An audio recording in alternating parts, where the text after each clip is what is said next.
Start करेंगे Indian contract act.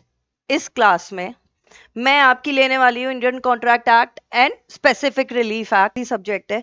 But मान के चलिएगा, जब तक लाइफ में लॉ ऑफ कॉन्ट्रैक्ट जितनी बार पढ़ोगे उतनी बार कुछ कुछ कुछ कुछ नया सीखने के लिए मिलेगा, कुछ ना कुछ एक नया इंटरप्रिटेशन आएगा, एक नया पॉइंट ऑफ व्यू आएगा। कभी भी इस सब्जेक्ट को तो लाइटली लेना मत, क्योंकि कि ये एक ऐसा सब्जेक्ट है जो आपके प्री में भी आता है, मेंस में भी आता है, आपके बहुत सारे सब्जेक्ट्स में यही इन्वॉल्व होता है। आपका टीपीए में ये आएगा, सेल्स ऑफ गुड्स एक्ट में ये आएगा, देन आप आर्बिट्रेशन में जाते हैं तो आपका इंडियन कॉन्ट्रैक्ट एक्ट की परफॉर्मेंस आ जाती है। आपके काफी एक्ट्स में कॉन्ट्रैक्ट एक्ट आता है, तो इसको लाइटली लेने की सबसे बड़ी गलती करते हैं हम लोग। ठीक है, तो कभी भी इंडियन कॉन्ट्रैक्ट एक्ट को लाइटली नहीं लेना है। ठीक है, अब पॉल की डेफिनेशन है, वो है हमारी जो भी एग्रीमेंट है या जो भी प्रॉमिस है वो इन्फोर्सेबल बाय लॉ होना चाहिए। This is your contract. ठीक है, now what Anson says, a contract is legally binding agreement between two or more persons by which rights are acquired by one or more to act forbearance on the part of the other or others. Now हमारा 2H क्या बोलता है, यहां से definition हम concepts के साथ पढ़ेंगे, क्योंकि अगर आप सीधा सीधा डेफिनेशंस पढ़ रहे हैं आप हो रहे हैं मेजर लॉ है एक, या लॉ ऑफ कॉन्ट्रैक्ट। आप किसी भी सब्जेक्ट को उठाएंगे, किसी भी स्टेट के सिलेबस को उठाएंगे, आपको लॉ ऑफ कॉन्ट्रैक्ट में एक मेजर लॉ समझ आएगा। ठीक है, चलिए 2H, an agreement enforceable by law is your contract. Contract बनता कैसे कैसे है, एक कॉन्ट्रैक्ट को फॉर्म होने के लिए हमारे पास ऑफर होना चाहिए, दैट इज योर प्रॉमिस। ठीक है, देन काउंटर ऑफर भी आते हैं, हम टाइप्स ऑफ ऑफर भी पढ़ेंगे। देन आपकी उस ऑफर की या फिर प्रॉमिस की एक्सेप्टेंस होनी चाहिए। ठीक है, एंड देन उसके साथ आपकी कंसिडरेशन, प्रॉमिस के साथ साथ कंसिडरेशन होनी चाहिए। जब ये सारी चीजें आएंगी देन आपका एग्रीमेंट बनेगा एंड देन आपका कॉन्ट्रैक्ट फॉर्म होगा। एक कॉन्ट्रैक्ट के लिए आपको क्या क्या चाहिए, एक ऑफर चाहिए, एक्सेप्टेंस चाहिए, कंसिडरेशन चाहिए, देन एक वैलिड एग्रीमेंट चाहिए। जब ये सारी चीजें ना, वैलिड एग्रीमेंट, ये सारी चीजें होंगी तो आपका ये बनेगा इंडियन कॉन्ट्रैक्ट एक्ट, जो कि इन्फोर्सेबल बाय लॉ होना चाहिए, बाय लॉ होना चाहिए। नाउ एक काम करते हैं, कॉन्ट्रैक्ट जो है हमारा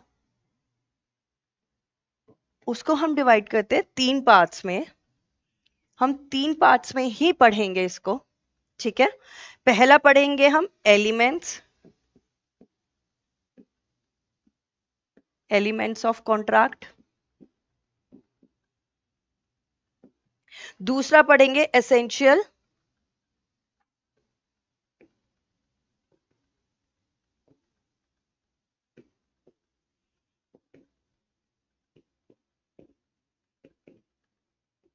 तीसरा पढ़ेंगे हम टाइप्स।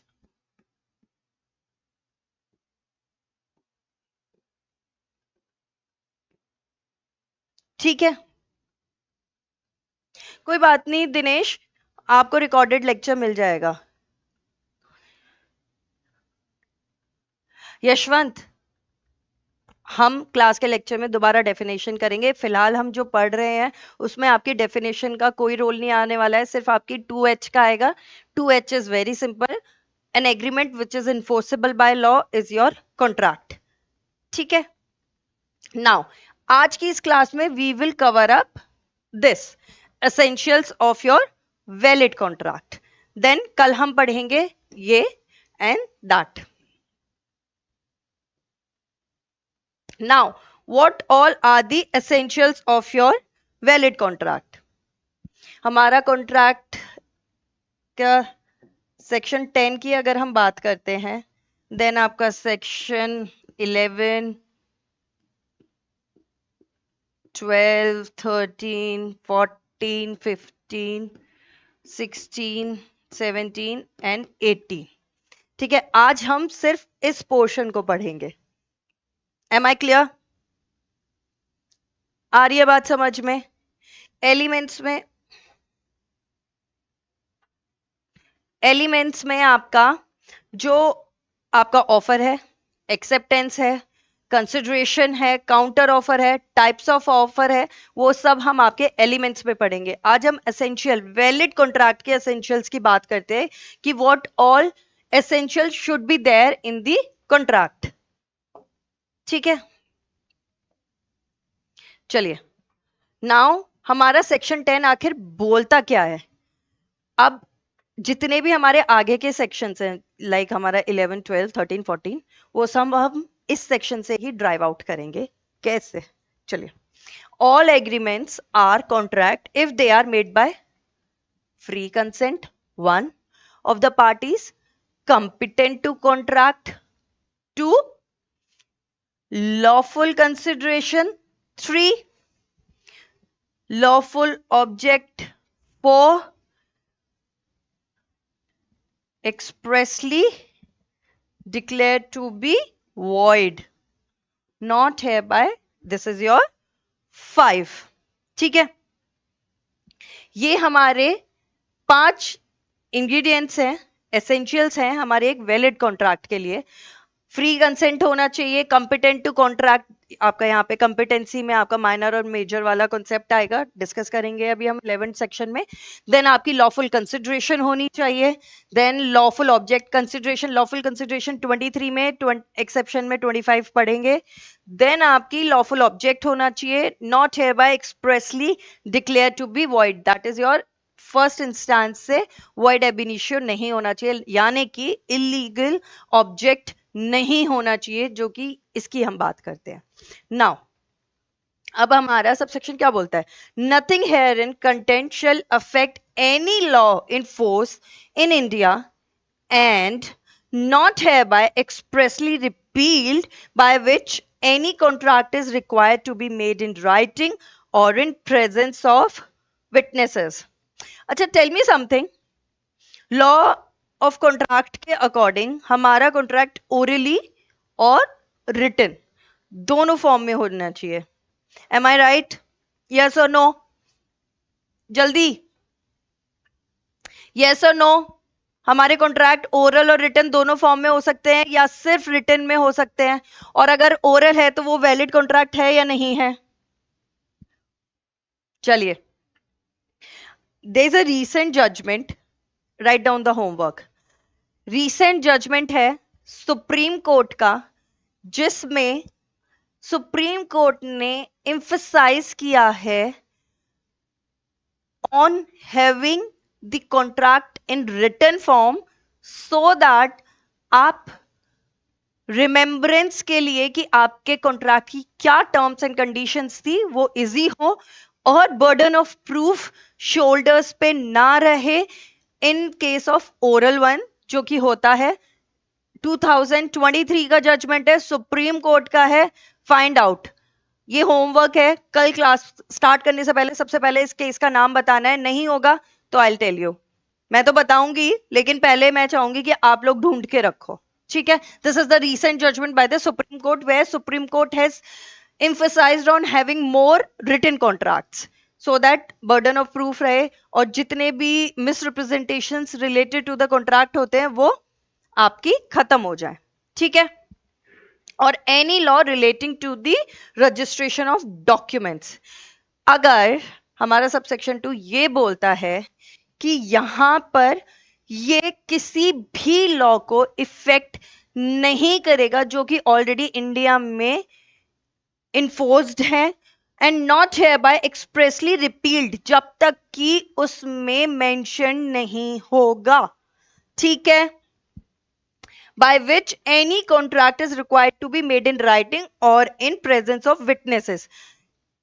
ठीक है, जैसे कि एक बात करते हैं हम, सेल एंड परचेज का जो भी हमारा एग्रीमेंट होता है, ठीक है, हमारे रजिस्ट्रेशन एक्ट में, रजिस्ट्री एक्ट जो है हमारा, ट्रांसफर ऑफ प्रॉपर्टीज जो है, उसमें बहुत क्लियरली लिखा हुआ है कि अगर आप सेल्स परचेज के एग्रीमेंट में एंटर करते हैं, कोई भी कॉन्ट्रैक्ट करते हैं और कोई भी एग्रीमेंट करते हैं, उसमें you need to have witnesses, ठीक है, और वो रिटन फॉर्म में होना चाहिए। इसका मतलब क्या हुआ? एक्सप्रेसली मेंशन्ड है किसी एक्ट में, then in that case you only have to have the written contract or written agreement with the signatures of your witnesses, ठीक है।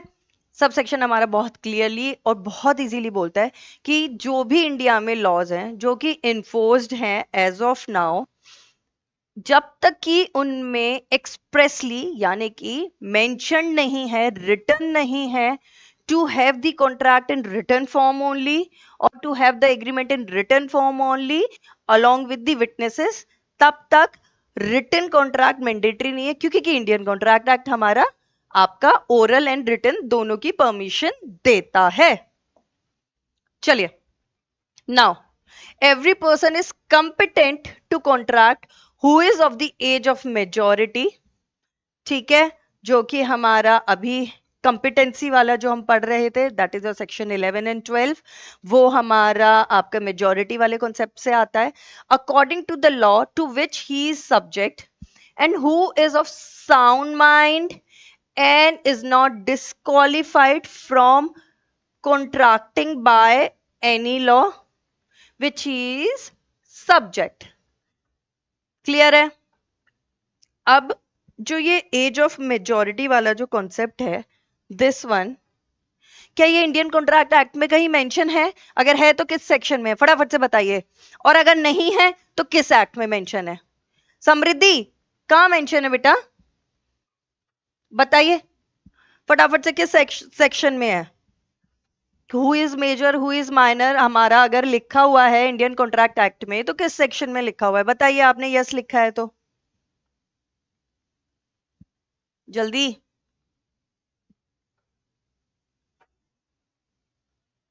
Yes Samriddhi, exactly Ashish, it's not an Indian Contract Act, it's an Indian Majority Act where the age of majority is mentioned, ठीक है। अगर हम as of majority क्या है? हमारी as of majority हमारी 18 है, ठीक है, to enter into any contract और we can say any valid agreement और the agreement which is enforceable by law, उसमें एंटर करने के लिए we need to have the age of majority, we need to attain the age of majority. अब age of majority का concept कहां से लाएंगे हम? इंडियन मेजॉरिटी एक्ट से लाएंगे, ठीक है। अब सेकेंड थिंग, अब यहां पे इंडियन मेजॉरिटी एक्ट में क्या हमारी मैरिज इज अ कॉन्ट्रैक्ट और नॉट? बताइए, क्या मैरिज एक कॉन्ट्रैक्ट है? ऑल ऑफ यू,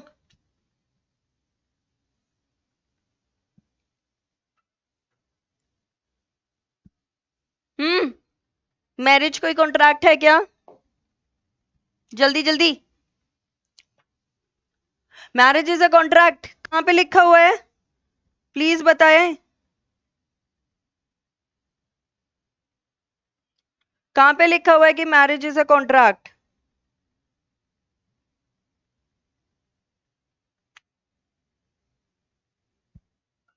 चलिए, अब हम बात करते हैं अपने सेक्शन, बेटा marriage is not a valid contract, ठीक है, और differs as per religion, exactly, बिल्कुल सही बोल रहे हैं आप, marriage is not a contract. चलिए, सेक्शन 11 हमारा बोलता क्या है? This is your who are competent,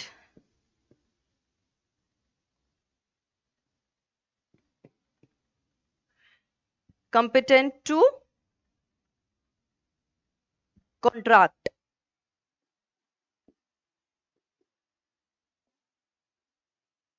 This is your section 11.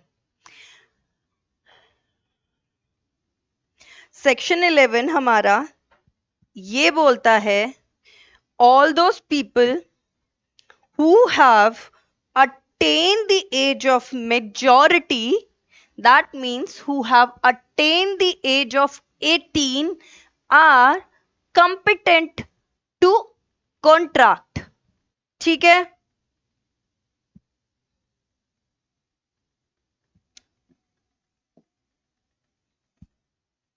ठीक है।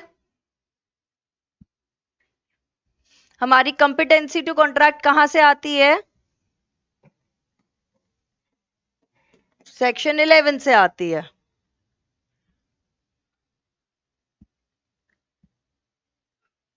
लैंडमार्क जजमेंट हमारा सेक्शन 11 का क्या है? लैंडमार्क जजमेंट हमारा सेक्शन 11 का है आपका दी फेमस मोहरी बीबी वर्सेस धर्मोदास घोष। यहां पर डिफेंडेंट जो था who was a minor entered into an agreement and mortgages his property in return of the money who was your Brahmo Dutt. ठीक है, now Brahmo Dutt attorney came to know, उनको पता चलता है जी भाई जो ये आपके डिफेंडेंट हैं यानी कि जो पर्सन आपके साथ एग्रीमेंट में एंटर कर रहे हैं उनकी एज माइनर है और वो कंपिटेंट नहीं है आपके साथ कॉन्ट्रैक्ट में एंटर करने के लिए, किसी भी एग्रीमेंट में एंटर करने के लिए, बट स्टिल वो फिर भी इस फैक्ट को इग्नोर करते हुए आपकी एग्रीमेंट में एंटर करते हैं। देन जब आपके Dharmodas Ghosh who was the minor वो आपकी मनी रिटर्न करने से मना करते हैं तो उस केस में उनके अगेंस्ट एक सूट फाइल होती है कि हमने जो आपको पैसा दिया है ना भाई, हम वो पैसा जो आपने अपनी जमीन हमारे साथ मॉर्टगेज की है हम उस जमीन से रिकवर करेंगे, यानी कि हम उस जमीन को सेल आउट करेंगे। देन हम अपना जो भी हमारा पैसा है हम उसको ले लेंगे आपसे। उसमें क्या होता है कि जब आप लोअर कोर्ट में जाते हैं, लोअर कोर्ट में आपको फैसला उनके हक में मिलता है। When Brahmo Dutt who was the main lender जिन्होंने आपको मतलब पैसा लैंड किया था धर्मोदास घोष को, वो आपके उनकी होती है डेथ। देन अपील जाती है अपर कोर्ट में जहां पर कि बहुत क्लियरली बोला जाता है कि non enforcement of contract as he was a minor when the agreement was entered into. ठीक है, उनके फेवर में क्यों नहीं आया था? गिवन द फैक्ट अगर यहां पर धर्मोदास की एज वो माइनर हैं, उनकी एज 18 से कम है, अगर ये फैक्ट उन्हें नहीं पता होता या फिर उन्होंने इस फैक्ट को मिसरिप्रेजेंट किया होता, उस केस में आपको रिफंड मिलता।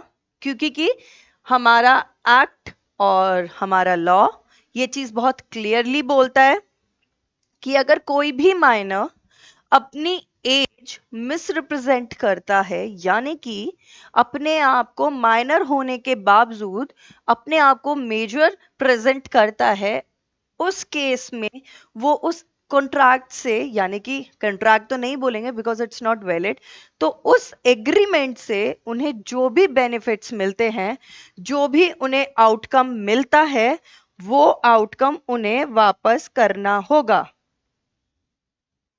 ठीक है, डन। अब हम बात करते हैं could the agreement between the parties B enforced.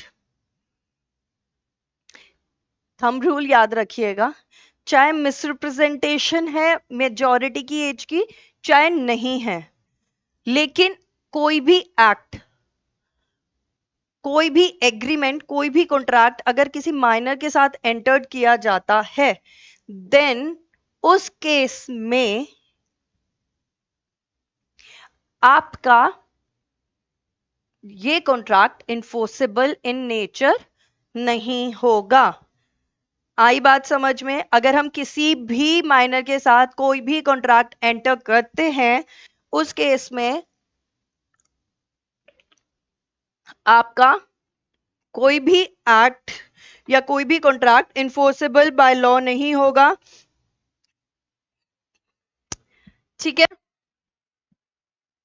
अब हम बात करते हैं कि डिसीजन क्या हुआ था इस केस में। Sorry, I was just having the water. ठीक है, ये मत सोचिएगा कि मैम कहाँ चली गई। Knew that the defendant was a minor yet proceeded with the agreement on his own। yes, मोहरी बीबी लीगल है बेटा, पीछे वाली स्लाइड आप जाके देखोगे तो लीगल है उसमें लिखा हुआ है। ठीक है, एंटर करते हैं हिज रिस्क। ठीक है, as per provisions of section 11 nature of minor's agreement is void ab initio, जिसकी हम बात शुरू से कर रहे हैं। That's why there was no relief given. ठीक है, डन। अगर कोई भी कॉन्ट्रैक्ट इनिशियल स्टेज से वॉइड एब इनिशियो होता है, अब आप ये कैसे पता करेंगे कि ये कॉन्ट्रैक्ट हमारा इनिशियल स्टेज से वॉइड एब इनिशियो है? यानी कि दो एग्जांपल लेते हैं, वन इज दिस ओनली, कि अगर दो लोग, दो पार्टीज कॉन्ट्रैक्ट में एंटर करती हैं, उसमें से एक पार्टी माइनर है और ये फैक्ट सेकंड पार्टी को नोन है कि हाँ जी, जिनके साथ मैं कॉन्ट्रैक्ट में एंटर कर रहा हूं, एग्रीमेंट में एंटर कर रहा हूं, वो माइनर है। उस केस में आपका वॉइड एब इनिशियो है सिंस इंसेप्शन। ठीक है, वॉइड एब इनिशियो मतलब कोई भी एग्रीमेंट वॉइड सिंस इंसेप्शन, मतलब स्टार्टिंग से वॉइड, इन बिटवीन नहीं। कभी कभी क्या होता है कि कोई कॉन्ट्रैक्ट्स वॉइड हो जाते हैं क्योंकि उनकी परफॉर्मेंस इम्पॉसिबल हो जाती है, उसका भी अब एग्जाम्पल दे देंगे। अब हम बात करते हैं कि एक तो हो गया नोन, मतलब नोइंगली आप एक वॉइड एब इनिशियो उसमें एंटर कर रहे हैं, एक होता है आपका मेजॉरिटी का हो गया। दूसरी बात हम करते हैं, एक और एग्जांपल ले लेते हैं। अगर ए और बी एक कॉन्ट्रैक्ट में एंटर करते हैं, ए सेड कि आप, ये प्रोहिबिटेड ड्रग्स है जो कि इंडियन मार्केट में without licence you can not sell in the market, I need 30 packets of these drugs. ठीक है, आप मेरे को ये ड्रग्स लाके दे दीजिए, may be a medical drugs, we are not talking about drugs means in literal terms. Drugs यहाँ पे हम मेडिकल ड्रग्स की बात कर रहे हैं जो कि हमारी प्रोहिबिटेड हैं। ठीक है, और without licence we can not sell them in the market. उस एस्पेक्ट में अगर आप दो लोग कॉन्ट्रैक्ट में आते हैं और उस एग्रीमेंट को कॉन्ट्रैक्ट की फॉर्म देते हैं, क्या वो एग्रीमेंट कॉन्ट्रैक्ट की फॉर्म लाएगा? पहले तो आप ये बताइए फटाफट से। मेरे ख्याल से तो नहीं लाएगा, क्योंकि कि जो ऑब्जेक्ट है वो आपका अनलॉफुल ऑब्जेक्ट है। इस सिनेरियो में भी it is not enforceable. Second, sound mind and your consent.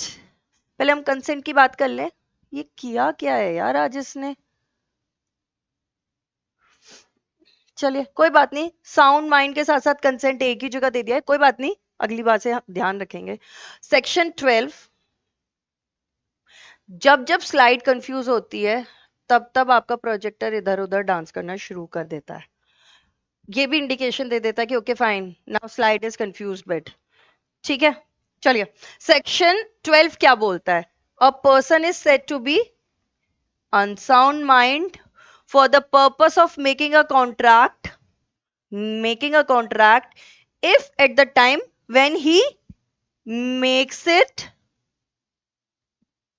is capable of understanding it and of forming a rational judgment as to its effect upon his interest। Simple भाषा में discuss करते हैं कि yes, void ab initio is Priyanka void from beginning since inception। inception मतलब बेटा beginning होता है। ठीक है, चलिए अब हम बात करते हैं आपकी कि सेक्शन 12 सिंपल सिंपल भाषा में बोलता क्या है। हमारा सेक्शन 12 बहुत सिंपल सी भाषा में ये बोलता है, जब भी कोई व्यक्ति किसी भी एग्रीमेंट में एंटर करता है उस टाइम पे उसकी मेंटल कंडीशन परफेक्ट, यानी कि वो एक साउंड माइंड की पोजीशन में होना चाहिए, यानी कि जिस भी एग्रीमेंट में वो एंटर कर रहे हैं उसके कॉन्सिक्वेंसेस उन्हें समझ आने चाहिए कि इसके क्या क्या। Mehndi, why no? Have I correctly pronounced your name? I think so. Why no? Ashish no, meaning बताइए फटाफट से। नो, आपका नो का मतलब क्या है? फटाफट से इसको क्लैरिफाई कर दीजिए सो दैट हम आगे बढ़े।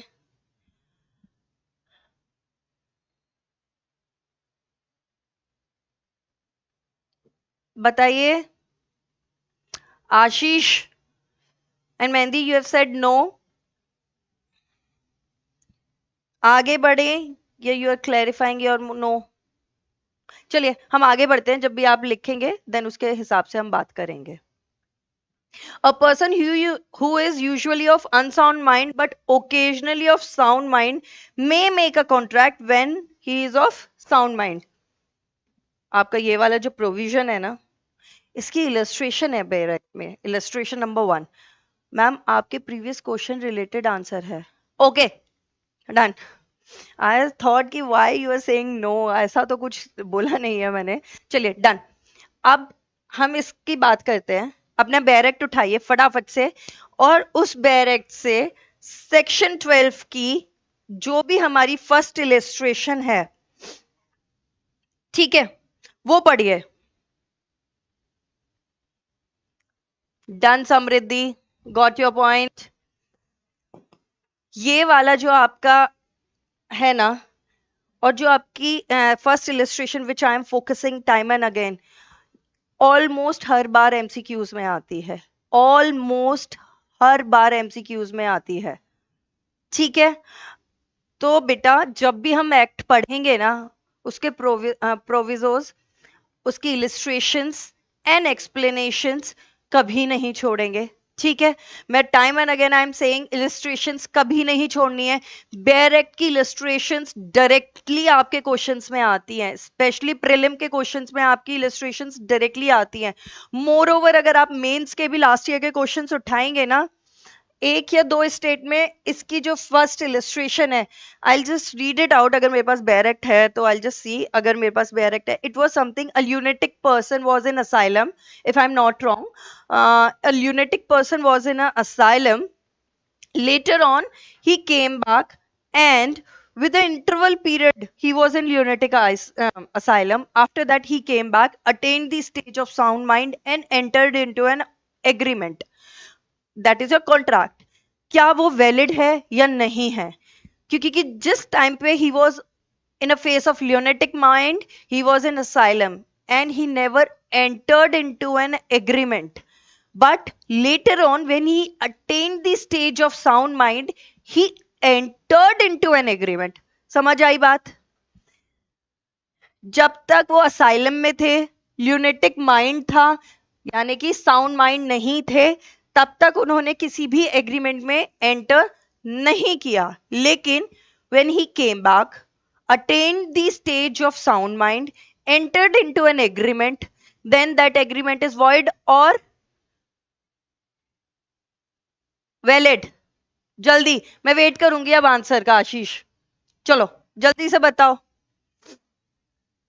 ये आपकी इलस्ट्रेशंस एंड क्वेश्चंस है। मेरे को नहीं लगता कि शायद ही कोई साल ऐसी निकली है जहां पे आपके ये क्वेश्चंस नहीं आए हैं, ठीक है। यहां से आपके इलस्ट्रेशंस के क्वेश्चन जरूर आते हैं। आप सेक्शन 10 से लेके 18 तक जितनी भी इलस्ट्रेशंस आपके बैरेक्ट में दी हुई है ना, आप सारी इलस्ट्रेशंस को पढ़ेंगे। अगर कोई भी इलस्ट्रेशन आपको नहीं समझ आती है, हम कल के सेशन में स्टार्टिंग में सबसे पहले वही डिस्कस करेंगे।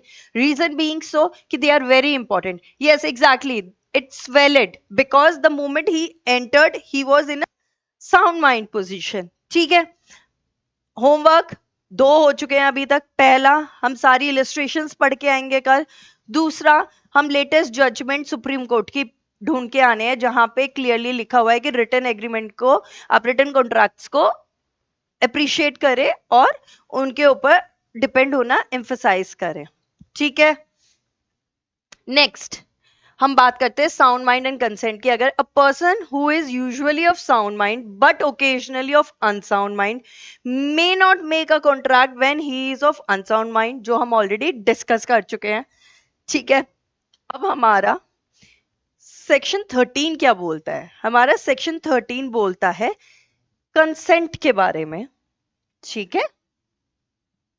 हमारा सेक्शन 13 बोलता है जब दो या दो से ज्यादा लोग अग्री करते हैं या फिर अपना कंसेंट देते हैं for a same thing in a same sense, यानी कि कंसेसस एड है, ये एज नहीं है, एड इडम, यानी कि मीटिंग ऑफ माइंड्स।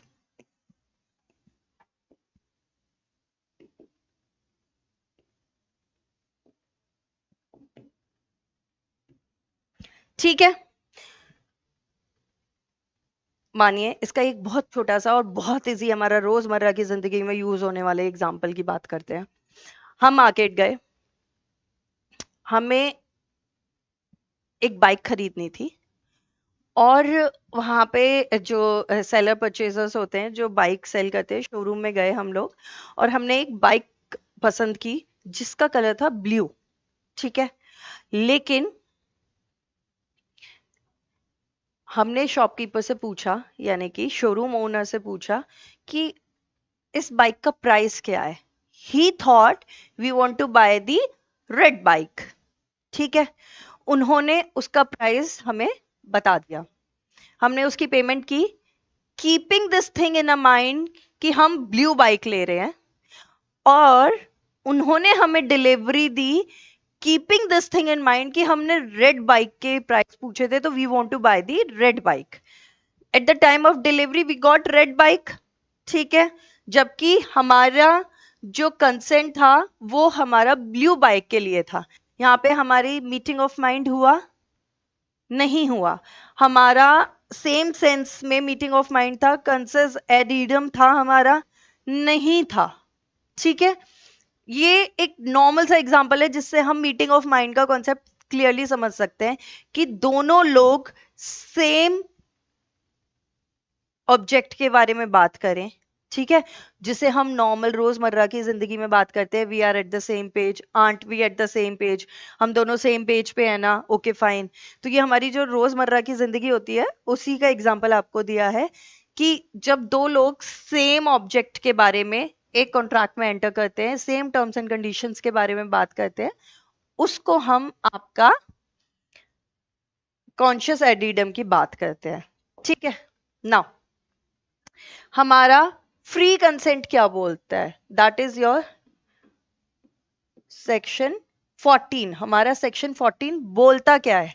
हमारा सेक्शन 14 ये बोलता है कि अगर हम किसी को कंसेंट देते हैं और वो हमारी कंसेंट फ्री, कब कंसिडर की जाएगी? हमारी वो कंसेंट फ्री तब कंसिडर की जाएगी जब कोई भी कॉजन ना हो, कोई भी अनड्यू इन्फ्लुएंस ना हो, कोई भी फ्रॉड ना हो, या कोई भी मिसरिप्रेजेंटेशन ना हो। ठीक है, ये हमारा सेक्शन 14 बोलता है। अब हम बात करते हैं वन बाय वन 15, 16, 17, 18 की कि व्हाट इज योर कॉर्जन। कॉर्जन होता क्या है? ठीक है, दिस इज योर सेक्शन 15। ठीक है, कॉर्जन इज द कमिटिंग और threatening to commit any act forbidden by the IPC, or the unlawful detaining or threatening to detain any property to prejudice of any person whatever, with the intention of causing any person to enter into an agreement। ठीक है, कॉर्जन का मतलब बहुत simple और बहुत clear ये है कि अगर हम किसी भी व्यक्ति को किसी भी उस एक्ट को करने की थ्रेट देते हैं, सबसे अच्छा एग्जांपल है कमिटिंग ऑफ सुसाइड। ठीक है, सुसाइड कमिट की अगर हम बात करते हैं, हमारा सुसाइड कमिट जो है हमारा आईपीसी में प्रोहिबिटेड है। अब हम देखना चाहेंगे कि हमारे जो लेटेस्ट अमेंडमेंट्स हैं, जो कि हमारे नए मेजर क्रिमिनल लॉज आए हैं, उसके बाद इंडियन कॉन्ट्रैक्ट एक्ट में क्या अमेंडमेंट आता है उसके अकॉर्डिंग, रीजन बीइंग सो कि जैसे कि हमने थ्रेट की बात की है, सुसाइड का एग्जांपल दे रही हूं मैं आपको। अब वो सुसाइड तो हमारा एक क्रिमिनल एक्ट में पहले क्या होता था कि suicide was the only crime जिसकी एग्जीक्यूशन कंप्लीटली सक्सेसफुली ना होने पे पनिशमेंट मिलता था, लेकिन अब उस चीज को मेंटल हेल्थ की कैटेगरी में डाल दिया गया है, यानी कि now it is not considered as a crime for which the punishment should be awarded. ठीक है, अब देखते हैं क्या अमेंडमेंट आता है, इंटरेस्टिंग होगा ये देखना कि हमारे इसमें अब अमेंडमेंट आता क्या है। ठीक है,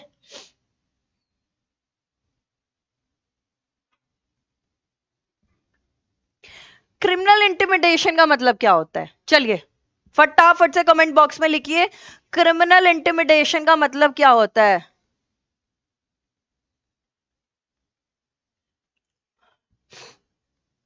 वेट कर रही हूं मैं, फटाफट से क्रिमिनल इंटिमिडेशन का मीनिंग लिखिए।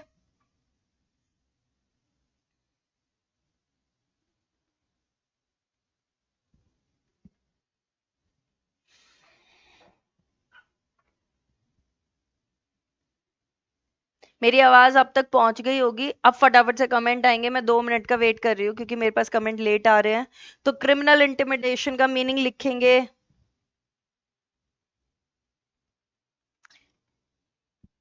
ठीक है? सिर्फ एक आंसर आया, when a person threatens another to harm such person's reputation property और body. Perfect Raghav, perfect.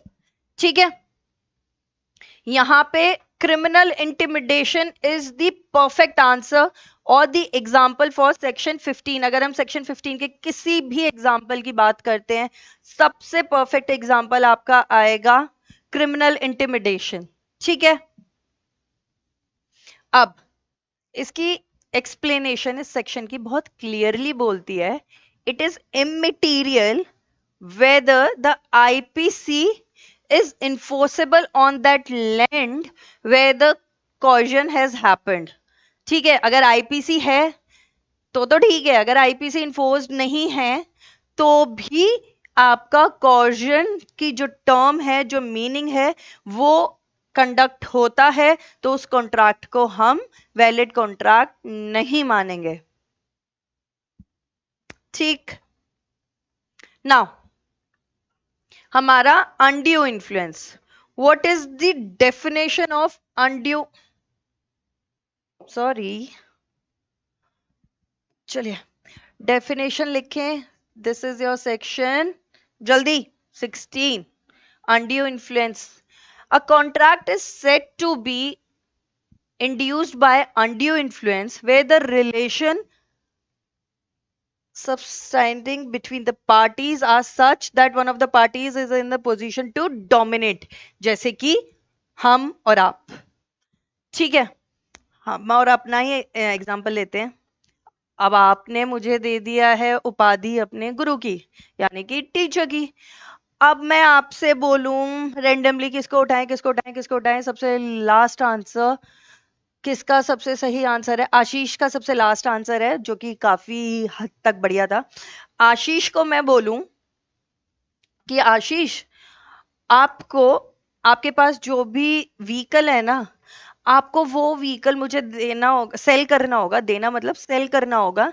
And जो भी आप उसका अमाउंट कोट कर रहे हैं वो तो मैं नहीं दे पाऊंगी। I will do one thing, मैं आपको उसके 10,000 रुपीज दे दूंगी और आपकी जो कार है ना, आप उस कार को मुझे सेल आउट कर दीजिए। जो भी आपकी कार है उस कार को मुझे सेल आउट कर दीजिए, एंड देन मैं आपको उसके बदले 10,000 रुपीज दूंगी।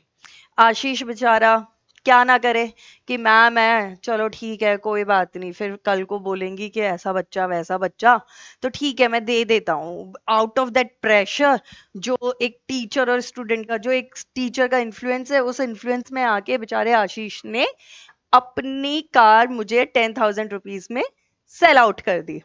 ठीक है, नाउ मैंने जो इन्फ्लुएंस क्रिएट किया, that was your undue influence, because मेरे और आशीष के रिलेशन में, टीचर स्टूडेंट के रिलेशन में, teacher as in me was in a dominating position. ठीक है, इसी तरीके से जब भी कोई भी एक पार्टी डोमिनेटिंग पोजीशन में होती है और वो अपनी पोजीशन का अनड्यू एडवांटेज लेके सामने वाली पार्टी के डिसीजन को इन्फ्लुएंस करती है, उसको हम बोलते हैं अनड्यू इन्फ्लुएंस। ठीक है जी।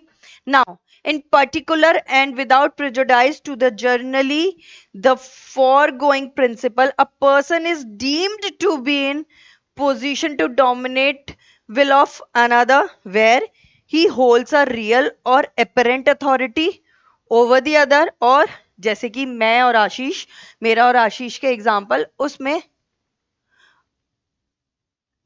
ठीक है हिमांगी, एक बार इसको कंप्लीट करके then we will discuss that example, don't worry. ठीक है, एक बार इसको कंप्लीट कर लेते हैं। Where he holds a real और apparent authority over the other or where the stands in a fiduciary relation to the other। यहां पे जो apparent authority की बात आ रही है, मेरा और आशीष का एग्जांपल एकदम परफेक्टली इसमें फिट करता है। ठीक है, नेक्स्ट है आपका where a person who is in a position to dominate the will of another person or enters into a contract with him and the transaction appears on the face of it or on the evidence adduced to be unconsignable, the burden of proving that such contract was not induced by undue influence shall be upon the person in a position to dominate।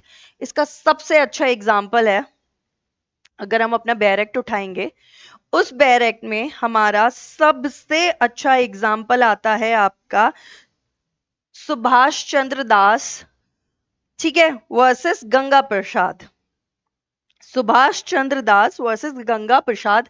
अगर हम अपने बैरेक्ट के provisions को, sorry illustrations को उठाते हैं, explanations को उठाते हैं, वहां पे आपके इस केस लॉ को मेंशन किया हुआ है और इस केस लॉ में बहुत क्लियरली एक चीज दी हुई है, वो ये दी हुई है, अगर कोई भी दो पार्टीज क्लोजली रिलेटेड हैं अगर, तो आप,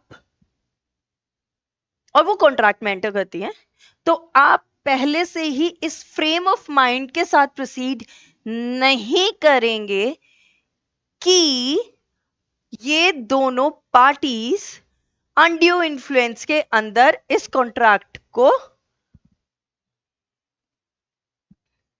परफॉर्म कर रही हैं। बेटा sub clause B sub section 2 is missed. किस सेक्शन की बात कर रहे हैं हम? सेक्शन 16 की बात कर रहे हैं आप?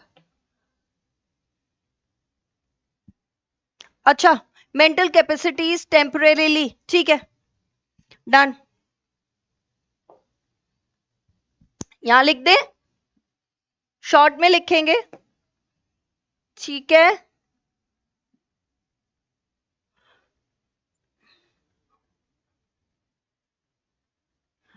I don't have case mention, ठीक है, एक बार ये लिख देते हैं, देन उसके बाद हम सब सेक्शन का करेंगे।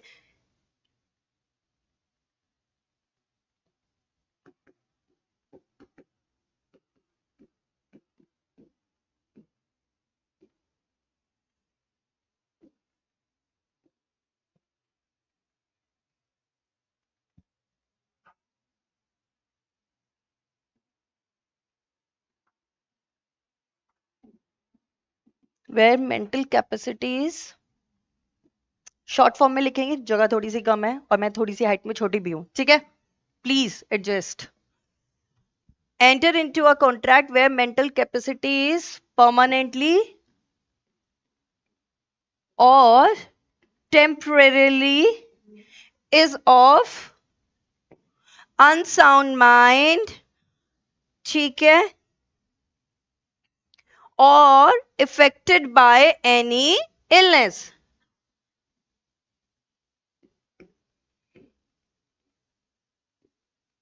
mind and illness, ठीक है।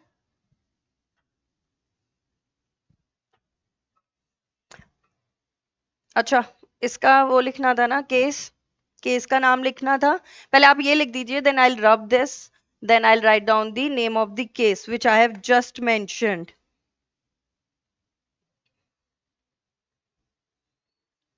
I just remember the name. Citation के लिए I have to confirm it. I'll write down the citation दो 0.1% ऊपर नीचे हो जाए तो हम कल उसको करेक्ट कर देंगे. Although जो citation मुझे याद है, we'll write it down. Don't worry.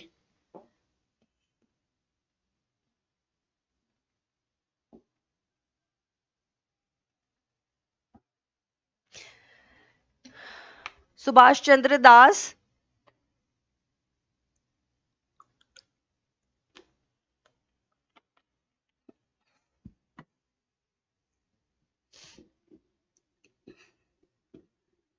Das versus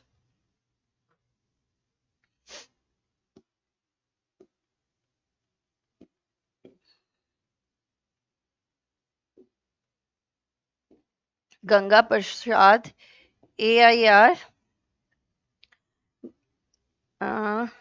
1966 or 67. I'll just confirm it, 66 or 67.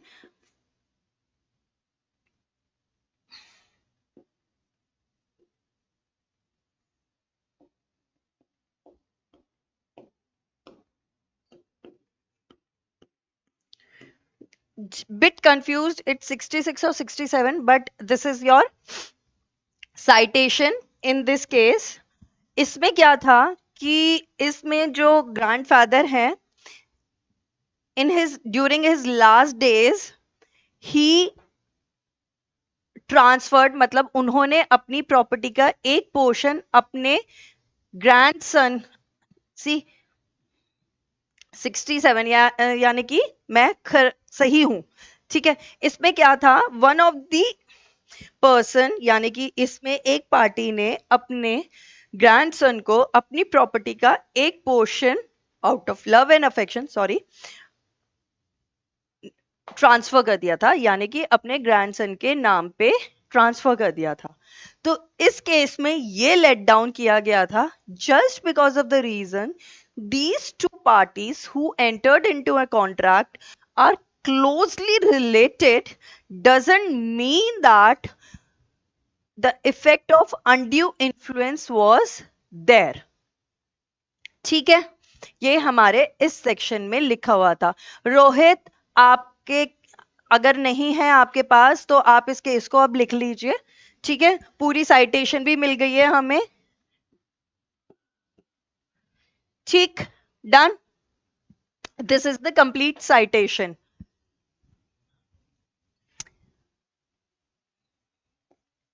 चलिए.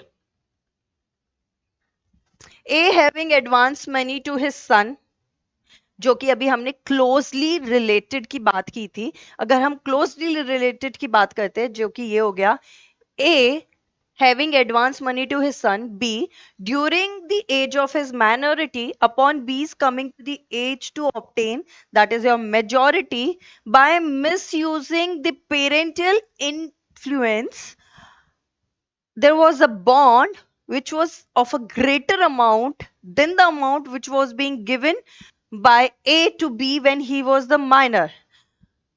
ठीक है. In this case, the influence is undue influence.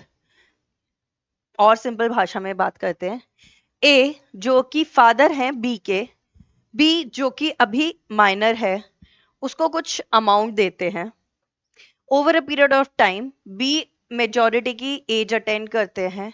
ए क्या करते हैं, बी को एक कॉन्ट्रैक्ट में एंटर कराते हैं, ये कहते हुए कि जी देखिए, आपको मैंने ये अमाउंट दिया था और मैं तो आपका फादर हूं, अब आप इस अमाउंट को दीजिए मेरे को, जो कि आपके गिवन अमाउंट से काफी ज्यादा है.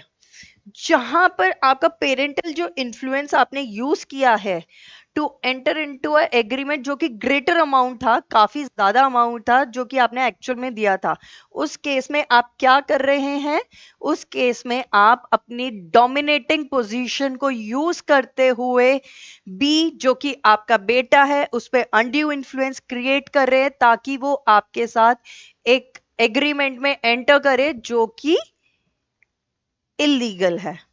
ठीक है. नेक्स्ट है आपका fraud and misrepresentation. Fraud is your section 17. Fraud बोलता क्या है, फ्रॉड हमारा ये कहता है कि fraud implies and involves any of the following acts committed by a contracting party or his connivance or his agent. ठीक है, यानी कि कोई भी दो पार्टीज जो कि एक कॉन्ट्रैक्ट में एंटर कर रही हैं, वो खुद या फिर उनकी कनाइवेंस में कोई third party, may be the agent, with the intention to deceive the another party, ठीक है, और his agent by entering into the agreement. Example, बहुत बढ़िया सा एग्जाम्पल से समझते हैं, नहीं समझ आया? ठीक है, हम एक बहुत बढ़िया तरीके से समझते हैं कि आखिर इसका मतलब क्या है। हमारा जो सेक्शन 17 बोलता है वो बोलता है फ्रॉड। अब फ्रॉड हमारा है क्या? फ्रॉड सिंपल है, जहां पे दो पार्टीज आपके कॉन्ट्रैक्ट में एंटर कर रही हैं। अब जब वो दो पार्टीज कॉन्ट्रैक्ट में एंटर करी, उसमें से एक पार्टी बोलती है कि ठीक है, मेरे पास ये 500 स्क्वायर फीट की जमीन है, ठीक है, जिसकी मार्केट वैल्यू आपकी 20,000 रुपीज पर स्क्वायर फीट है। मैं आपको 19,000 रुपीज पर स्क्वायर फीट में दे दूंगा as I am in need of money, तो आप इसको सेल कर लीजिए। बी बोलता है ठीक है, I am ready to buy. यहां पर A who is willing to sell the property is not the actual owner, ठीक है, वो प्रॉपर्टी के एक्चुअल ओनर हैं ही नहीं, बट डॉक्यूमेंट्स फॉर्ज किए हुए हैं, और उन फॉर्ज डॉक्यूमेंट्स में ही has shown himself to be the owner of the property. ठीक है, यहां पे आपकी इंटेंशन क्या है? फ्रॉड करने की है, और आप उस एग्रीमेंट में, आप उस कॉन्ट्रैक्ट में एंटर कर रहे हैं। जिस एग्रीमेंट में आप एंटर कर रहे हैं फ्रॉड से, जब लेटर ऑन आपको पता चलेगा, वो एग्रीमेंट आपका वॉइड कन्वर्ट हो जाएगा। ठीक है, the suggestion as a fact of that which is not true by one who does not believe it to be true. ठीक है, the active concealment of the fact, जो कि अभी हमने बात की, concealment of the fact by one having the knowledge or belief of the fact, ठीक है, उनको पता था कि I am not the actual owner of the land, but फिर भी वो डॉक्यूमेंट्स को फॉर्ज करके सेल आउट कर रहे थे, इस करके फ्रॉड है। ठीक है, the promise made without any intention of performing it, ठीक है, यहां पे उन्होंने प्रॉमिस किया, बट क्या उनकी एक्चुअल इंटेंशन थी उस लैंड को उनको सेल आउट करने की? नहीं। क्यों? क्योंकि उनके पास अथॉरिटी नहीं थी उस लैंड को सेल आउट करने की। आई बात समझ? अब हम बात करते हैं any other act fitted to deceive, कोई और एक्ट जिसकी वजह से, हम इसमें वैसा वर्सा भी कर सकते हैं कि जो ओनर है वो ऑथेंटिक ओनर है, लेकिन जो भी बायर है, ठीक है, he is fraud. In what sense he is fraud? मान लीजिए फेक करेंसीज, आपको जो भी अमाउंट दिया है उसमें से फेक करेंसीज यूज हुई है, उस करके any such act or omission as the law specially declares to be fraudulent. इसका सबसे अच्छा एग्जांपल लेते हैं हम। आजकल अगर आप देखेंगे कि किसानों, नोएडा में किसानों का आंदोलन चल रहा है, ठीक है, वो आंदोलन किससे रिलेटेड है? आपका लैंड एक्विजिशन से रिलेटेड है। सॉरी, अब वो लैंड एक्विजिशन से जो भी हमारा रिलेटेड है, उसमें बहुत क्लियर सा फंडा वो लोग ये बोलते हैं कि आपने हमें उस टाइम के अमाउंट से पैसे दिए, अब तो हमारा अलग अमाउंट है। अब इसी सिनेरियो में हम एक बात करते हैं, जब भी गवर्नमेंट कोई प्रोजेक्ट फाइनलाइज करती है और उस प्रोजेक्ट के ड्यूरेशन में ये फाइनलाइज किया जाता है कि ठीक है, ये पर्टिकुलर लैंड्स जो हैं आपकी, ये हम एक्वायर करेंगे, ठीक है,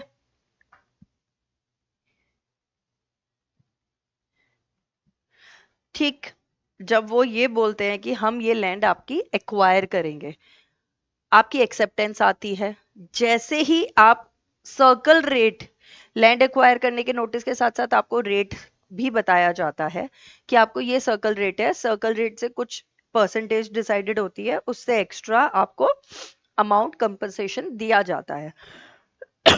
सॉरी सॉरी सॉरी। ठीक है, अब जब आप उस अमाउंट को एक्सेप्ट कर लेते हैं, अपनी एक्सेप्टेंस रेलेवेंट अथॉरिटी को भेज देते हैं, उसके बाद आप बोलते हैं कि ठीक है जी, देखो मेरी लैंड, ये प्रोजेक्ट यहां से निकल रहा है और मेरी लैंड बिल्कुल इससे सटके है, एक्वायर नहीं हो रही है, और आप उस लैंड को किसी थर्ड पार्टी को सेल आउट कर देते हो। In that case such act or omission as law specially declares, according to the law आप अब उस लैंड के ओनर नहीं हो, गवर्नमेंट है, क्योंकि कि आपने एग्रीमेंट टू सेल वाली जो चीज है आपने एक्सेप्टेंस दी है। इस सिनेरियो में आप क्या कर रहे हैं,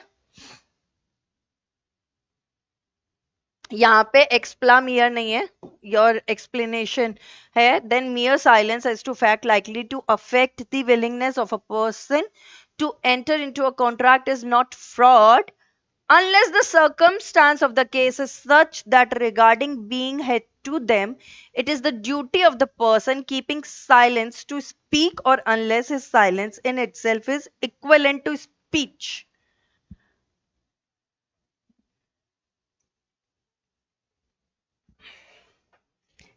ये वाला जो आपकी इलस्ट्रेशन है ना, ऑलमोस्ट हर एग्जाम के प्रीलिम में आपको मिलेगी। मीनिंग समझे या बताएंगे? चलिए पहले आप बताइए, फिर हम इसको एक्सप्लेनेशन को डील करते हैं। This is your explanation and then your mere silence. ठीक है, बताइए फटाफट से लिखिए, क्या किसी फैक्ट को लेके mere silence will amount to fraud, yes और no? I am waiting.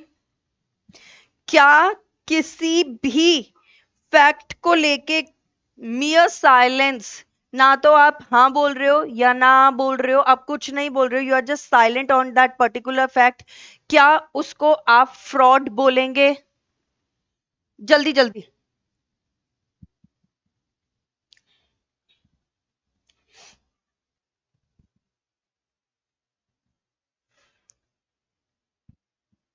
Yes Priyanka, good Ashish, Devanshi good, Priyanka yes क्यों?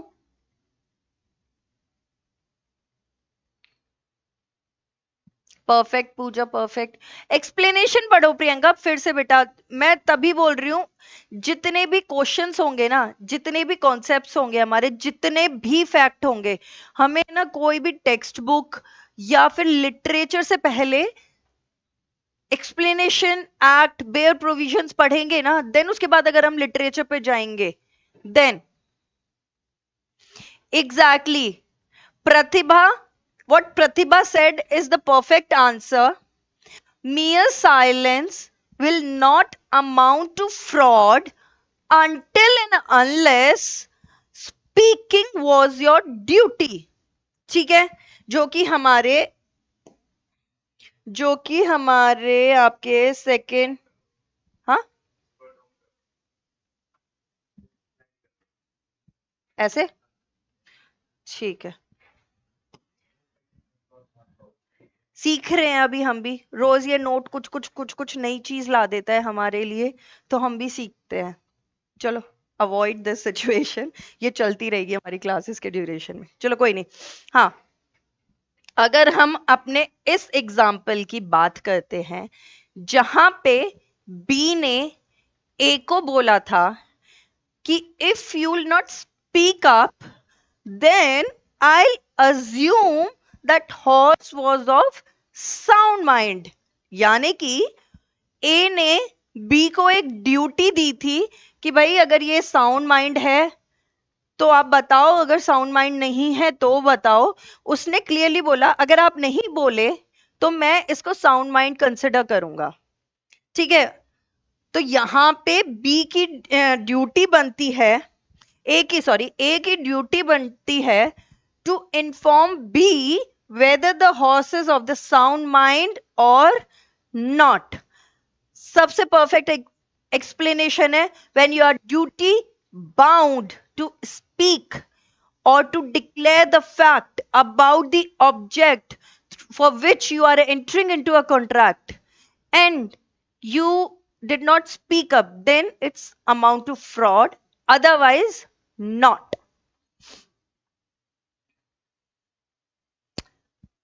संजना, हम भी यही बोल रहे हैं बेटा कि अगर आप ड्यूटी बाउंड हो किसी भी ऑब्जेक्ट के बारे में बोलने के लिए और आप नहीं बोलते हैं तो वो फ्रॉड है। जो हमारा सेकंड एग्जाम्पल है वो भी यही बोल रहा है जो आप बोल रहे हो। ठीक है, मैं आपको फिर से बोल रही हूं, आज हमने बहुत लिमिटेड से सेक्शंस पढ़े हैं। हमारा फर्स्ट सेशन था, हमने बहुत लिमिटेड से सेक्शंस पढ़े हैं, बस एक मिसरिप्रेजेंटेशन और रह गया है। हमने 1 पढ़ा, 2 पढ़ा, 10 पढ़ा, 11 पढ़ा, 12 पढ़ा, 18 पढ़ा, 18 तक पढ़े, 10 से 18 तक पढ़े, यानी कि हमारे 9 सेक्शंस वो हमने सिर्फ 11 सेक्शंस पढ़े हैं आज। ठीक है, अब 11 सेक्शंस की जितनी भी इलस्ट्रेशंस है ना, you should be thorough with all the illustrations.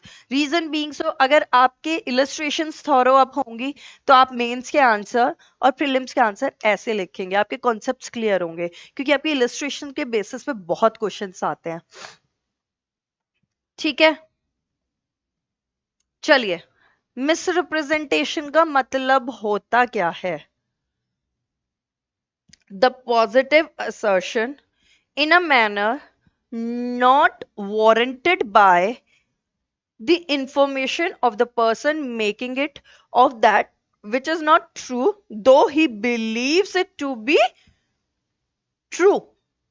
Any breach of duty which, without an intent to deceive, gains an advantage of the person committing it or anyone claiming under him by misleading another to his prejudice or to the prejudice of anyone claiming under him। ठीक है, causing however innocently a party to an agreement to make a mistake as to the substance of the thing which is the subject of the agreement। अब आप सोचेंगे कि ma'am ने section के तीनों clauses पर डाले। ठीक है, अब मैम ने ये तो बताया नहीं कि मिसरिप्रेजेंटेशन होती क्या है। क्लॉजेस तो हम भी पढ़ लेंगे, लेकिन मैम आप ये तो बताइए कि मिसरिप्रेजेंटेशन होता क्या है। देखिए, मिसरिप्रेजेंटेशन है किसी भी एक फैक्ट को जो उसकी एक्चुअल पोजीशन होती है उस मैनर में उसको ना दिखाते हुए आप दूसरे मैनर में उसको रिप्रेजेंट करते हैं सामने वाली पार्टी के। समझे? नहीं समझे? हम एक एग्जाम्पल से समझते हैं। चलिए, हम एक बहुत बढ़िया सा एग्जाम्पल लेते हैं मिसरिप्रेजेंटेशन का। मिसरिप्रेजेंटेशन है किसी भी फैक्ट को एक्चुअल फैक्ट से घुमा के कुछ और फैक्ट दर्शाना।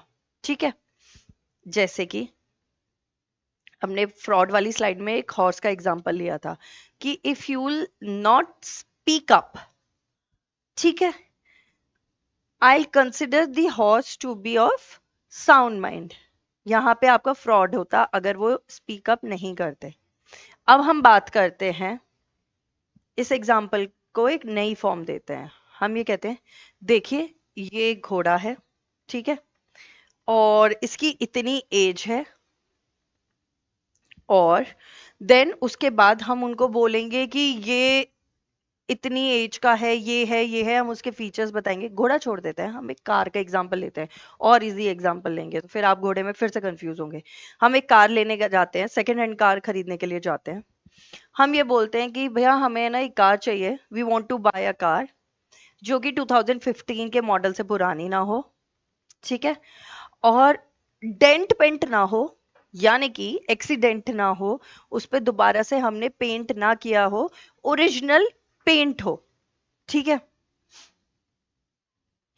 अब इसमें क्या होगा, वो बोलेंगे हाँ जी, अब वो बोलेंगे ठीक है मैम, देखो ये 2015 का नहीं है, 2017 का मॉडल देने हैं, आप तो 15 बोल रहे थे, ये मॉडल है आपका 2017 का, इसका जो पेंट है वो ओरिजिनल है। ठीक है, but positive assertion in a manner not warranted by the information of the person making it of that which is not true, though he believes it to be true। ठीक है, अब उसने आपको बोला ये डेंट पेंट नहीं है, अब वो क्या है, वो एक सेकंड हैंड कार्स का रीसेल और परचेज का बिजनेस करने वाला पर्सन है, उसने भी कहीं से वो कार खरीदी थी। ठीक है, ए ने आपके डीलर को कार सेल की,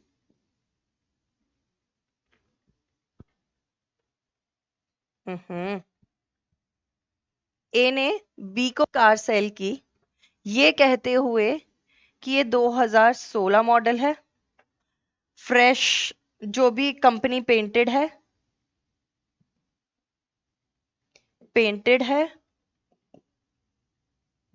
नो एक्सीडेंट है।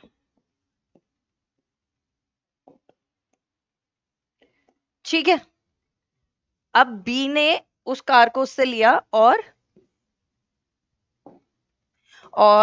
सी को सेल कर दिया by stating the same conditions. ठीक है, अब बी ने ये जो भी स्टेटमेंट्स आपकी ए ने बी को बोली, B presumed it to be true and informed the same to C। ठीक है, दैट इज योर मिसरिप्रेजेंटेशन।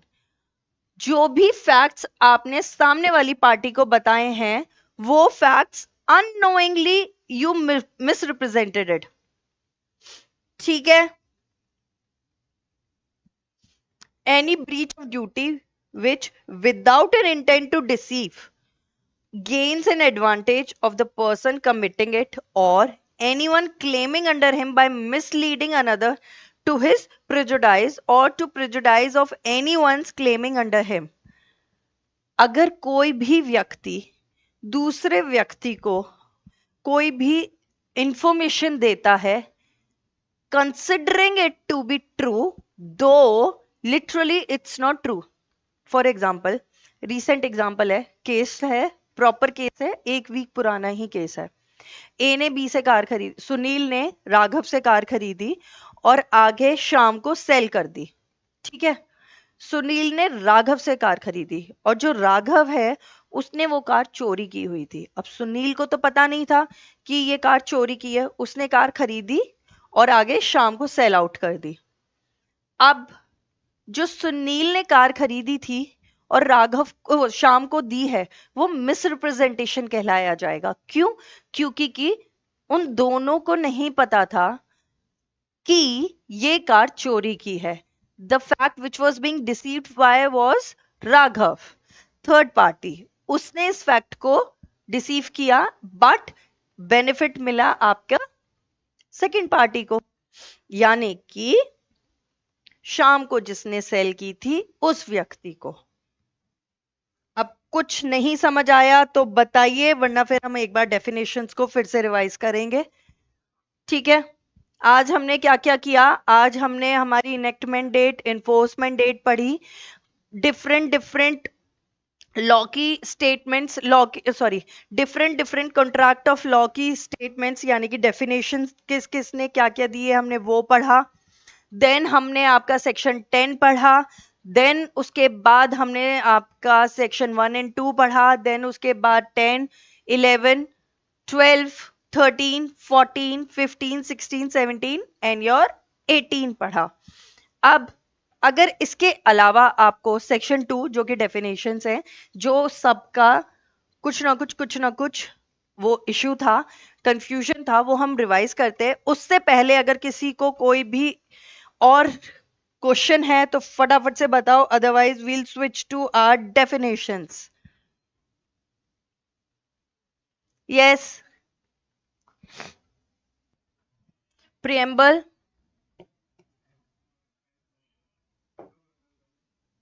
हो गया ना?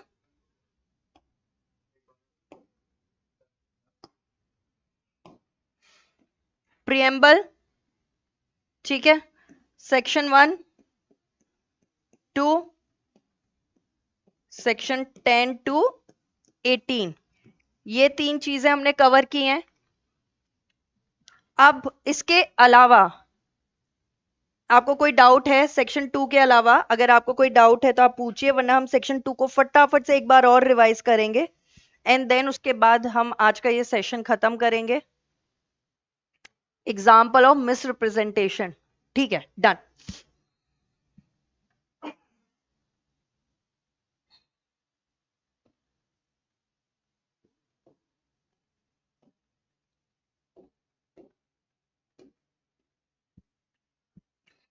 नेम्स चेंज हो गए हैं क्योंकि कि फ्रिक्शनल नेम्स हैं, बट केस एक्चुअल है, ठीक है।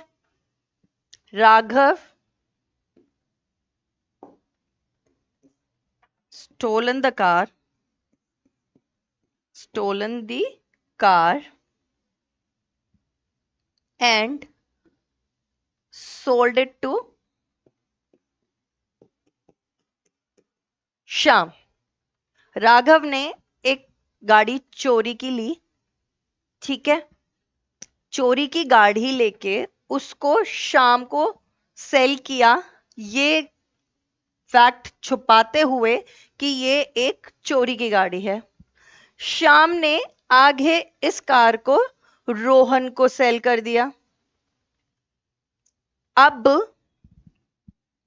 Shyam himself is unaware about the fact that the car is stolen property. Rohan को पुलिस रोकती है रोड पे, डॉक्यूमेंट्स चेक करती है और रोहन को ये बोला जाता है, जी भाई साहब ये तो चोरी की कार है, आपने चोरी की है। रोहन बोलते हैं, नहीं जी मैंने तो 3 दिन पहले ही इन व्यक्ति से, जिनका नाम श्याम है, इनसे खरीदी है ये कार। संजू हम वही डिस्कस कर रहे हैं, ठीक है। मैंने तो इनसे खरीदी है ये कार। वो फिर पुलिस ऑफिसर्स जाते हैं श्याम के पास, वो श्याम से पूछते हैं, हाँ जी आपने ये गाड़ी चोरी की और चोरी करके आपने ये गाड़ी चोरी की गाड़ी आगे किसी और को सेल कर दी। तब श्याम ये बोलते हैं, नहीं जी मेरे को तो पता ही नहीं था, मैंने तो राघव से लिया है। अब जब श्याम ने ये गाड़ी रोहन को बेची, सेल आउट की, उस टाइम पे श्याम ने एक स्टोलन प्रॉपर्टी से प्रॉफिट अर्न किया, ठीक है। इसमें हम इस बात को करते हैं without any intention to deceive the gain and advantage of the person committing it. आप किसी भी मतलब उसका कोई चोरी के प्रॉपर्टी से प्रॉफिट कमाने की इंटेंशन नहीं थी, बट स्टिल उन्होंने कमाई, और he himself was not aware about the fact कि जी ये जो गाड़ी है ये चोरी की है। अननोइंगली किसी भी फैक्ट को आप अगर रिप्रेजेंट करते हैं, उसको नहीं पता था ये चोरी की है, तो उसने ये फैक्ट कंसील किया, अननोइंगली कंसील किया, because it was not in his knowledge, और उसने आगे इस कार को सेल आउट कर दिया। इसमें इस चीज को हम बोलते हैं मिस रिप्रेजेंटेशन। आप फिर से इसको पढ़ो, the positive assertion in a manner not warranted by the information of the person making it. उसको नहीं पता था, उसने तो अपने थॉट के हिसाब से, अपने हिसाब से एक सीधी सादी गाड़ी खरीदी और आगे उसको बेचा, और जो भी प्रॉफिट हुआ उसको अर्न किया। उसकी तो पॉजिटिव असर्शन थी, ठीक है। उसका कोई भी इंटेंशन फ्रॉड का या फिर कुछ और क्राइम करने का नहीं था, उसकी असर्शन पॉजिटिव थी। उस मैनर में उसने उस कार को सेल आउट किया जिसमें उसकी कोई इंटेंशन नहीं थी सामने वाले व्यक्ति से, यानी कि रोहन से, इस फैक्ट को छुपाने की, of that which is not true though he believes it to be true, ठीक है। उसको नहीं पता था कि ये चोरी की कार है, उसने सोचा सीधी सीधी कार है, तो उसने उस फैक्ट को ट्रू कंसिडर किया और आगे सेल आउट करी। बट क्या वो फैक्ट ट्रू था? नहीं, इट वॉज नॉट ट्रू। ठीक है, he believed it to be true but it was not true. आई बात समझ? बताइए। आया। शाम ने गाड़ी लेते समय डॉग चेक नहीं किए रहे, देखा और बीच बेच दिया, तो ये मिसरिप्रेजेंटेशन हो गया जी। आजकल होता क्या है, आपका फॉर्म 28 और 29 साइन कर देते हैं आप, ठीक है, और आप ये बोल देते हैं कि ठीक है हम ये 28 29 हमने साइन कर दिया है, और उसमें आपका 30 डेज का टाइम होता है, और 30 डेज में आप आगे जाके उस कार को किसी भी अथॉरिटी में, जो कि आपकी रेलेवेंट अथॉरिटी होती है, वहां जाके उसको ट्रांसफर करा लेते हैं। ठीक है, उसमें क्या होता है कि एक व्यक्ति ये सोचता है कि ठीक है क्यों बीच में अपना नाम पे ट्रांसफर करना है, before that 30 days of time period वो आगे किसी और को सेल आउट कर देता है और डायरेक्टली उसके नाम पे उसको ट्रांसफर कर देता है।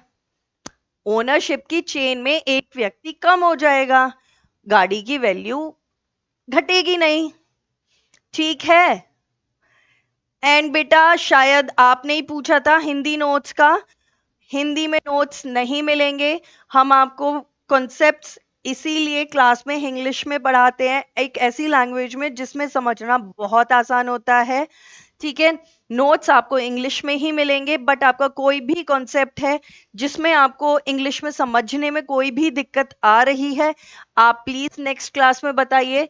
मैं पूरी कोशिश करूंगी कि सिंपल से सिंपल लैंग्वेज हिंदी में यूज करके, सिंपल से सिंपल लैंग्वेज यूज करके आपको उसका कॉन्सेप्ट समझाऊं। ठीक है, चलिए एक और एग्जांपल दे देते हैं। ए ने एक एप्पल का फोन खरीदा बी से, ठीक है।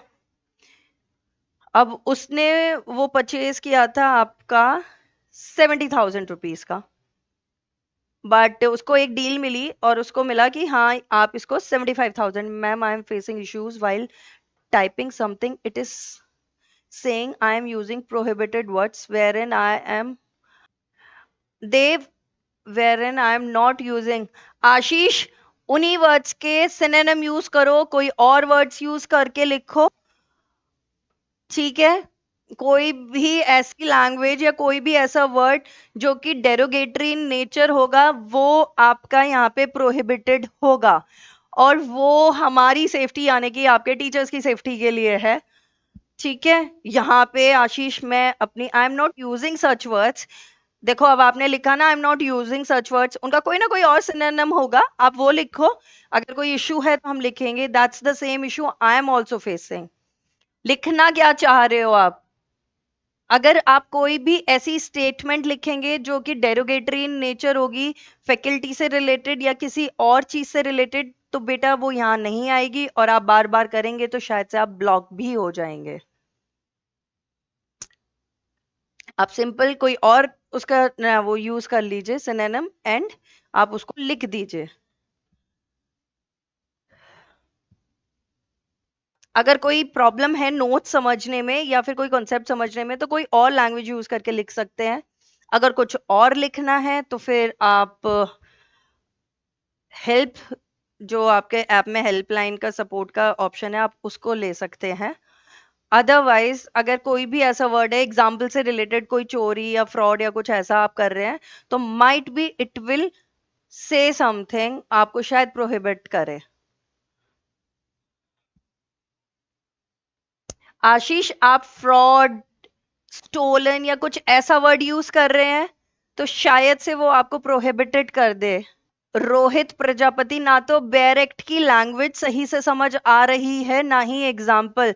Ma'am real and apparent authority बता दीजिए प्लीज। ओके मैम, नोट्स का बता दीजिए। Okay ma'am, I think we forgotten to discuss section 18 clause 3। नहीं रुद्रांश, हमने नहीं फॉरगॉट किया है। आप जाएंगे देखेंगे, I have read it out and I have discussed it. ठीक है, आप नोट्स में जब रिकॉर्डेड नोट्स जाएंगे तो आप उसमें देख लेना। You can use space in between or any asterisk marks in between words। आपका नेहा और Ashish, the answer is being given by Pratibha. Notes download नहीं हो पा रहे हैं, प्लीज टेक्निकल टीम को बोल दीजिए। डन, बोल देंगे। I was just trying to type distinction between section 17 and 18। ठीक है आशीष, हम कल एक काम करते हैं, हम रोहित कल से I bring my bare act, ठीक है, यहां बेयर एक्ट की वर्ड बाय वर्ड पढ़ेंगे और आप उधर से बेयर एक्ट लेके खड़े होइएगा, इधर से मतलब बैठे रहेंगे, मैं इधर से बेयर एक्ट लेके खड़ी होंगी, हम बेयर एक्ट की एक एक वर्ड पढ़ेंगे एंड देन हम लैंग्वेज समझने की कोशिश करेंगे। जब आप बैरेक्ट को समझना शुरू कर देंगे, मैं बैरेक्ट उठा के साइड रख दूंगी, एक दो क्लास में हम बैरेक्ट पढ़ेंगे ताकि आपको बैरेक्ट पढ़ना समझ आ जाए, बैरेक्ट कैसे पढ़ते हैं आपको ये आ जाए। डन रोहित, आपको बैरेक्ट की लैंग्वेज कैसे समझनी है, एक पेंसिल जरूर लेके बैठिएगा, बैरेक्ट की लैंग्वेज पढ़ना सिखाएंगे कल आपको, ठीक है। अच्छा, कॉर्जन में सुसाइड का, चलिए, या तो आप ये प्रॉपर्टी जो कि 10 करोड़ की है मेरे नाम पे ट्रांसफर कर दीजिए, otherwise I will commit suicide. ठीक है Rudransh, we tried not to verbatimly copying the act, but कल से हम बैरक लेंगे और बैरक पढ़ेंगे, ठीक है। आई थॉट कि taking a book in front in the lecture might be not look good और समथिंग, बट कोई बात नहीं, आप लोगों को बैरेक्स के हिसाब से पढ़ना है तो कल से हम बैरेक्स से रीड आउट करेंगे एंड देन यहाँ पे हम सिर्फ उनको डिवाइड करके पढ़ेंगे, उनमें से जो भी इंपॉर्टेंट वर्ड्स है उसको करेंगे एंड देन उसके बाद हम उसके एग्जाम्पल्स को समझेंगे। डन।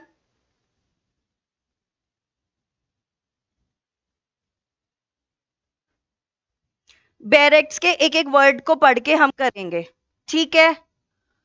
ठीक है रुद्रांश, एंड आज का जो लेक्चर था वो सबसे इजी था, आगे आगे और डिफिकल्ट होने वाला है। अगर ये नहीं समझ आया रुद्रांश तो कल से बैरेक्ट शायद से थोड़ा सा मैंडेटरी कर दूंगी। आपने बैरेक्ट ले रखा है?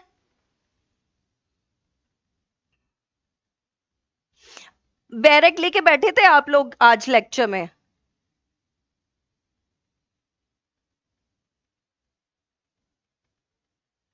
ठीक है, तो कल से मैं भी अपना बैरक लेके आऊंगी आप सबके सामने और मैं अपना बैरक से पढ़ूंगी और हम एक एक वर्ड को फटाफट से लेकिन जल्दी जल्दी डिस्कस करेंगे क्योंकि कि अदरवाइज हम सिलेबस टाइम पे कंप्लीट नहीं कर पाएंगे, ठीक है।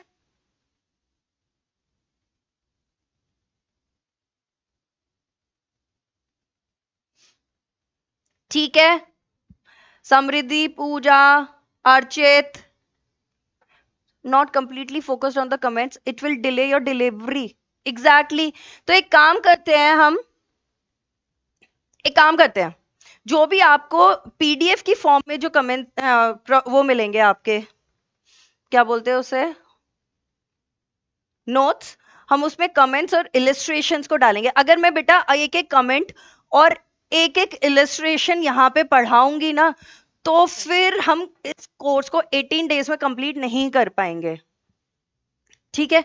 ये वाला फॉर्मेट हम नीति बैच में ले रहे हैं, बट आई एम श्योर आपको नहीं वो लगेगा, आपको लगेगा कि नहीं समझ आ रहा है। विल ट्राई कि हम एक से दो इलिस्ट्रेशन हर सेक्शन की डिस्कस करें, ठीक है। हम एक दो इलस्ट्रेशंस हर सेक्शन के डिस्कस करेंगे शुरू में, देन आपको शायद से समझ आ जाएगा कि हाँ ये इस तरीके से पढ़ना है। बट एक एक इलस्ट्रेशन एक एक कमेंट क्रैश कोर्स में पढ़ना थोड़ा सा डिफिकल्ट हो जाएगा, हमारा कोर्स नहीं कंप्लीट हो पाएगा। इसीलिए मैं आपसे बोल रही हूं कि आप जैसे आज हमने ये सेक्शंस पढ़े हैं, 10-11 सेक्शंस पढ़े हैं, आप इस क्लास के बाद बैठे बैरक लेके बैठे उसकी इलस्ट्रेशंस पढ़ लें, उसके कमेंट्स पढ़ लें, ठीक है। आप ये दोनों चीजें जब पढ़ेंगे उसके बाद आपको जो भी जिस भी सेक्शन की इलस्ट्रेशन नहीं समझ आती है या जो भी कमेंट आपको नहीं समझ आता है, नेक्स्ट क्लास के इनिशियल 10 मिनट्स हम उसी में लेंगे।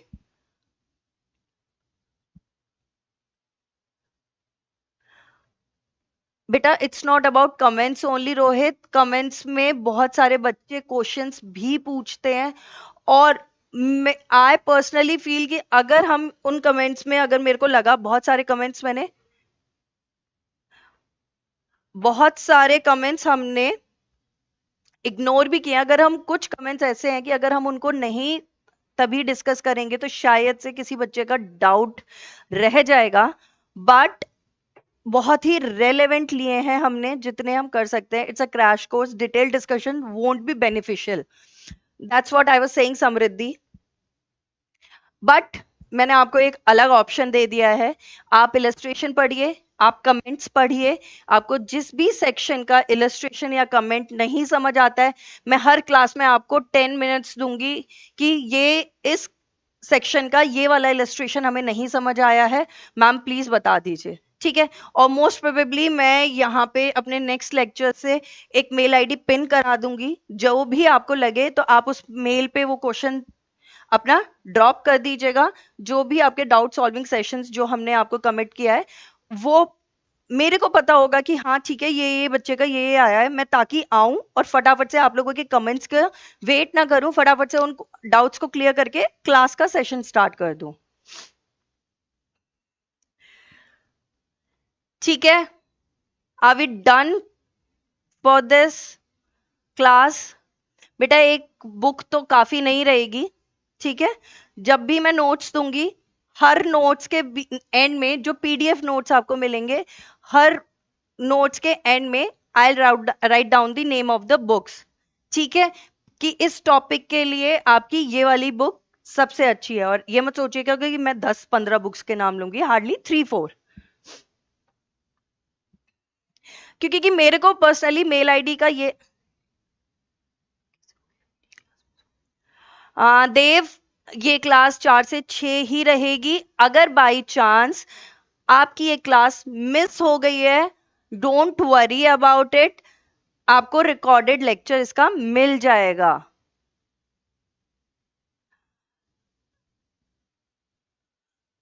ठीक है. और कल से मेल आईडी पिन हो जाएगी. उस मेल आईडी पे आप अपना, एज ऑफ नाउ हम इसको कर देंगे 6 to 8, but for a week आप 4 to 8 कर लीजिए. फिर उसके बाद हम इसे 6 to 8 कर देंगे. Only a matter of a week. Please adjust for this. ठीक है. और मेल आईडी देंगे, आप अपने डाउट्स उस पर लिखिएगा ताकि हमारा टाइम वेस्ट ना हो. क्रैश कोर्स का हमारा पर्पस सॉर्ट रहे. मैं आऊं फटाफट से, मुझे पता हो कि ठीक है ये डाउट्स थे. अब जिस बच्चे के डाउट होंगे वो अपने आप समझ जाएगा कि अच्छा ये मेरे क्वेश्चन का आंसर है. हम उसको फटाफट से इंस्टेंटली इनिशियल 10 मिनट्स में सॉल्व करेंगे. It's not regular Ashish, but as of now it's 4 to 6. ठीक है. As of now it's 4 to 6. At least जब तक मैं इंडियन कॉन्ट्रैक्ट एक्ट पढ़ा रही हूं तब तक ये 4 to 6 है. ठीक है. And we will completing it by 6th of April. Done. Dev, आपने ओरिएंटेशन शायद से मिस कर दी थी. वहां पे मैंने बार बार बोला था as of now will be coming from 4 to 6, but nevertheless कल आएंगे. ठीक है. कल हम आएंगे 4 to 6. आप तब सेशन ज्वाइन कर लीजिएगा. और आपको देव रिकॉर्डेड में कुछ ना समझ आए तो कल आप 4 to 6 के लाइव में आइएगा. आपके डाउट्स हम सॉल्व कर देंगे. ठीक है. डन. चलिए, done for the day. Good evening all and bye bye. See you tomorrow. कल हम सेक्शन 3 से लेके 9 तक कंप्लीट करेंगे. एंड आपके सेक्शंस जो भी आज के डाउट होंगे उसको फटाफट से आप फट फट फट फट करके पेन कर दीजिएगा मुझे, मतलब कि मैसेज ड्रॉप कर दीजिएगा यहाँ पे कमेंट बॉक्स में डाल दीजिएगा. मैं फटाफट से इनिशियल 10 मिनट्स में आपके डाउट सॉल्व करेंगे. देन उसके बाद हम आगे बढ़ेंगे विदाउट आस्किंग. जैसे ही लाइव आएंगे आप लोग अपने कमेंट्स डाल दीजिएगा. और बेटा बार बार मैं ये बोल रही हूँ, एक एक सेक्शन, एक एक इलस्ट्रेशन, एक एक कमेंट पढ़ के क्रैश कोर्स का पर्पस नहीं फुलफिल हो पाएगा. अगर आप चाहते हैं कि आपको एक एक सेक्शन पढ़ के सुनाएं, एक एक सेक्शन समझाएं, एक एक बेयर एक्ट की प्रोविजन समझाएं, ज्वाइन नीति जुडिशरी बैच जो कि हमारा फुल फ्लैश 15 मंथ्स का है. वहां हम एक एक इलस्ट्रेशन पढ़ के एक एक सेक्शन और हर चीज करेंगे. बट हाँ, I try 1 class on Sunday. एक संडे को क्लास रखेंगे जो कि है नहीं शेड्यूल, क्योंकि मैंने देखा है हर बच्चे ने मेरे को बोला है बेरेक्ट पढ़ना सिखा दीजिए, बेरेक्ट पढ़ना सिखा दीजिए। तो एक क्लास की रिक्वेस्ट करेंगे जिसमें हम सिर्फ बेरेक्ट पढ़ेंगे, मतलब टेक्निक समझेंगे हाउ टू रीड दी बेरेक्ट। फिर उसके बाद शायद आपकी ये सारी प्रॉब्लम सॉल्व हो जाएंगी, या फिर एक रिकॉर्डेड लेक्चर अपलोड करा दिया जाएगा, ठीक है, कि बेरेक्ट पढ़ना कैसे है, आप उसको पढ़ेंगे, फिर शायद से आपको कोई भी इशू नहीं आएगा। Okay, tata bye bye, see you tomorrow all of you.